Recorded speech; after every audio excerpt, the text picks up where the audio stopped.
Բարև ձեզ, Regions TV-ին տեսակապով զրուցում է Իրանի Իսլամական Հանրապետության Մեջլիսի նախկին պատգամավոր Ռոբերտ Բեգլարյանի հետ։ Պարոն Բեգլարյան, ինչպիսի վիճակ է այս պահին իրանական քաղաքներում եւ հրթիռակոծություններ կան թե ոչ,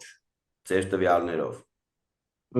Ողջույն ձեզ, շնորհակալ եմ հարցազրույցի համար։ Այո, ինչպես արդեն լուրերից էլ հստակ է, այդպես ի վերջո անընդհատ լուրեր հասնում է, որ Իրանի տարբեր քաղաքներում տարբեր օբյեկտներ խոցվում են, բայց դժբախտաբար մեծ իմաստամբ քաղաքացիական եւ ոչ զինվորական անձինք էլ զոհվում են կամ վիրավորվում են։ Ըստ իսրայելական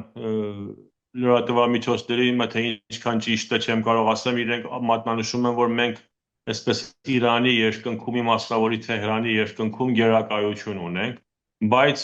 այնքան որ մենք կապի մեջ ենք եւ հարցնում ենք, անընդհատ Թեհրանում հոպն աշխատում է եւ ինչու՞ չէ լուրեր կան, որ այսպես հիմա անցած օրերի ընթացքին 2 թե 3 ռազմական ինքնաթիռներ խոցվել են իսրայելական, խոսք կա, որ արդեն 1 օդաչու գերի է բռնվել, բայց դեռ որևիցե պատկեր կամ հայտարարություն մանրազնին այդ մասին չկա։ Տեղեկություններ կար, որ շուտով հայտարարություններ կլինեն, բայց այդքանը։ Մեկ խոսքով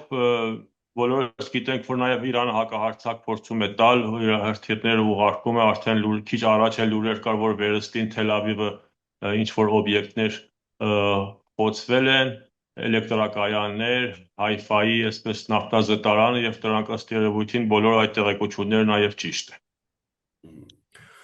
Պարոն Բեգլարյան, հայ համայնքից տուժածներ այս պահին կան, ինչ տեղեկություններ ունեք եւ ճիշտ են տեղեկությունները, որ շատերը մասսայաբար լքում են Թեհրանը, մայրաքաղաքը։ Հայ համայնքի մասին մինչև մեր երեկվա տեղեկությունը բարեբախտաբար այսպես քաղաքացիներից վիրավորներ կամ զոհներ չկար, այսպես ակնառու լուրը այն է, որ Ալի Կորաթերթի շենքն ինչ որ առումով մեկ բաժինը, մեկ հատվածը վնասվել էր այդ մոտիկ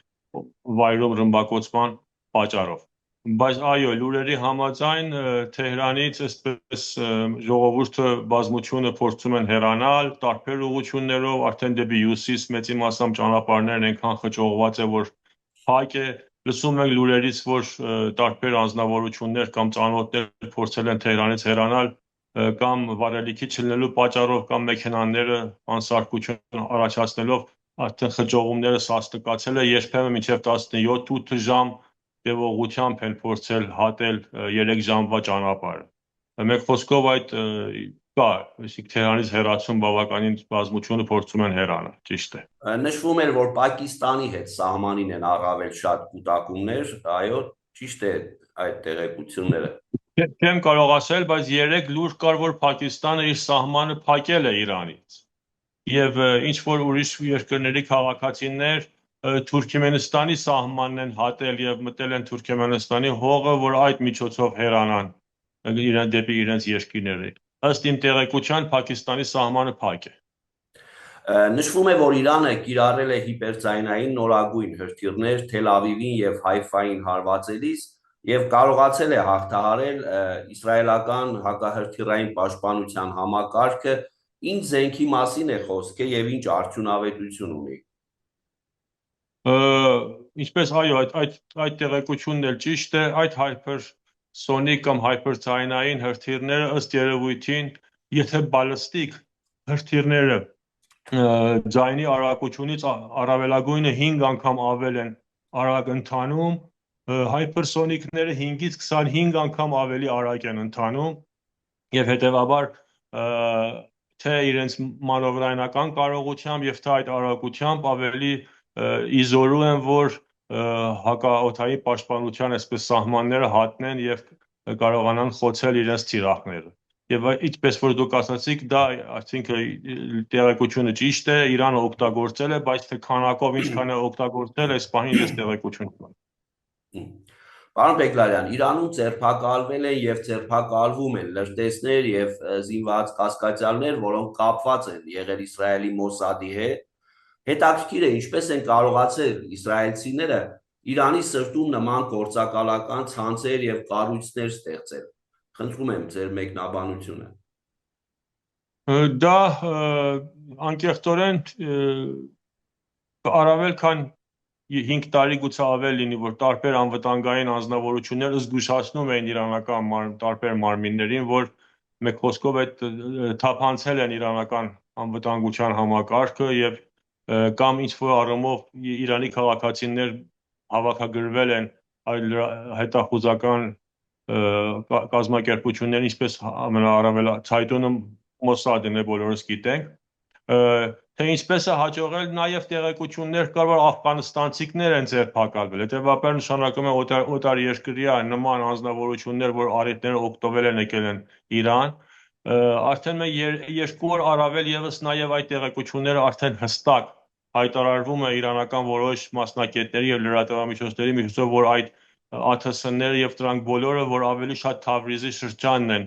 խոցում եւ ռմբակոծում, տեղեկությունները հստակ ստացել են Իրանի հյուսիս-արևմտյան այսպես գործակալներից, որոնք համագործակցել են ուղղակի կամ անուղղակի Ադրբեջանի խողովակով։ Երեք արդեն լուրեր ավելի տարածվեց, որ ԱԹՍ-ներ եւ ինչու՞ չէ օդանավներ Ադրբեջանից են անցնում եւ դեպի իրանական սահմանը եւ վերստին ինչ որ մտահոգության ալիք բարձրացրել է Իրանում։ Բայց թե այդ թափանցիկություն դուք ասում եք վերջապես այս անցած 1 տարվա ընթացքի բոլոր ահաբեկչական եւ աշխատագործունեությունները, որ Իսրայելը ծավալեց Իրանում, որը իհարկե նոր չէր, դա լուրջ մտահոգություն առաջացրեց, թե իսկապես տարբեր գործակալներ փորձել են աշխատանքի անցնել, հավաքագրվել են եւ այլն։ Հիմա դա թե ինչպես է կատարվել, ես թվում է դա ինքը լուրջ ուսումնասիրության թեմա է, որ ես չեմ տիրապետում նման տեղեկությունների, բայց ինչպես ասացի, նվազագույնը այն է, որ բացի իրանցիներ նկատվում է, որ Աֆղանստանից կամ որոշ ազերիներ նաև գուցե այդ առումով ձեռք են ունեցել կամ թափանցել են Իրանի սահմանը, երկար տարիներ այնտեղ ապրել են, ինչ որ ձևով վստահություն են ստեղծել եւ հարմար իրավիճակում փորձել են վնաս հասցնել Իրանին։ Ես հենց դա էի ուզում հարցնել, ադրբեջանական գործոնը կա կամ տեղի ադրբեջանական համայնքի գործոնը կա այս դեպքում։ Ես կարծում եմ դա կա, հիմա բայց թե ինչքան է ծավալվել կամ ինչ շեշտեր ունի տեղեկություն չունենք, բայց ասում եմ, հենց նույնիսկ իրանական լրատվամիջոցներ կամ մասնագետներ, որ զբաղված են Իրան-Ադրբեջան հարաբերություններով, Իրան-Հայաստան-Ադրբեջանով կամ հարաբերություններով կամ Կովկասի անցուդարձերով, բոլորը երկար ժամանակ էր, որ զգուշացնում էին, որ նման խնդիրների վտանգը կա, եւ այս վերջի 2 օրն ավելի ցայտուն ակնարկում են, նաեւ մատնանշում են, որ արդեն տվյալներ հստակ ունեն։ Պարոն Բեգլարյան, Միացյալ Նահանգների նախագահ Թրամփը հույս հայտնեց, որ Իրանը եւ Իսրայելը կկարողանան համաձայնության գալ եւ դադարեցնել ռազմական գործողությունները, միաժամանակ հետո այնուհետ իր սոցցանցում գրել է, որ բոլորը պետք է անհապաղ տարհանվեն Թեհրանից։ Հակասական հայտարարություն է։ Ըստ ձեզ կա հրադադարի հնարավորություն այս պահին հաշվի առնելով օրեցօր աճող էսկալացիան։ Ես հույս ունեմ, որ այդ աշխատանքները կատարվում են իսկապես հիմա դիվանագիտական կամ կուլիսների հետևում կամ ինչ որ ձևով, որովհետև իսկապես ժամ առ ժամ իրավիճակը ավելի է լարվում, ինչպես էլ դուք մատնանշեցիք։ Իհարկե մենք գիտենք, որ պատերազմական օրերին կամ այն օրերին, որ պատրաստվում են ինչ-որ պատերազմական է թռետորաբանությունը տարբեր ձևի կարելի է մեկնաբանել եւ դժբախտաբար շատ դժվար է սուտը իրականությունից այսպես զանազանել։ Նաեւ այն, որ փորձում են հոգեբանական ճնշումներով կամ այսպես մթնոլորտ ստեղծելով տարբեր ուժերին եւ ինչու՞ չէ ժողովուրդներին ուղղորդեն դեպի իրենց ցանկացած վերաբերմունքը արտահայտելու առումով։ Բայց ես կարծում եմ ներկա իրավիճակը դեռ բավականին լարված է, հույս ունեմ, որ իսկապես, ինչպես ասացի, թաքուն բանակցությունները ինչ որ արդյունքի հասնեն, բայց պիտի նկատի առնենք, որ ներկա իրավիճակում կարծում եմ, որ Իսրայելը փորձում է ավելի հեռուները գնալ եւ մտածելով, որ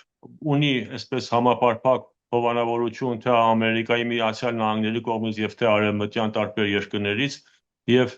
բոլորը թեպետ այսպես արտահայտվում են, որ ավելի լավ է ինչքան շուտ բանակցություններ վերականգնվի եւ լեզու գտնեն մեկ խոսքով երկուսը, բայց ես կարծում եմ գործնականում փորձում են ինչքան կարելի է Իրանին ճնշեն, որը առավելագույնը ինչ որ պիտի ստանան Իրանից։ Հիմա թե դա ինչքան իրականանա ինքը բարդ հարց է, բայց նաեւ տեսնում ենք, որ բոլոր ամեն ինչով հանդերձ, որ Իրանի ներսում գոյություն ունի, ներկա իրավիճակը Իրանի ժողովրդի մոտ այդքան պարզ է, որ ի վերջո Իսրայելը հարձակվել է երկրի վրա, Իսրայելը ոճրագործ երկիր է, ինչպես որ տեսնում ենք ինչեր է արել Ղազայում եւ տարբեր տեղերով, եւ մյուս կողմից այն Լիբիայի օրինակը, որ փորձում է Ամերիկան պարտադրել, բոլորի աչքի առաջն է, թե կարող է լավ տեղեր չգնալ, եւ դա հետեւաբար ինձ թվում է Իրանին եւ Իրանի ժողովրդին կմղի ավելի զգոն լինել եւ ավելի այսպես միակամ լինել, բայց թե ուժերի բալանսը որտեղ կտանի դա մտահոգիչ է եւ ինչպես ասում եմ հույս ունեմ որ ինչ որ ձևով բանակցությունների դուրը վերստին բացվեն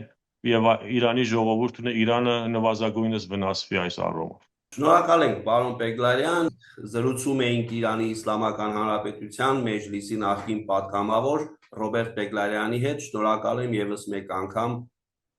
հարցազրույցի։ Ես էլ շնորհակալ եմ։ Հաջողություն ձեզ։ Հաջողություն։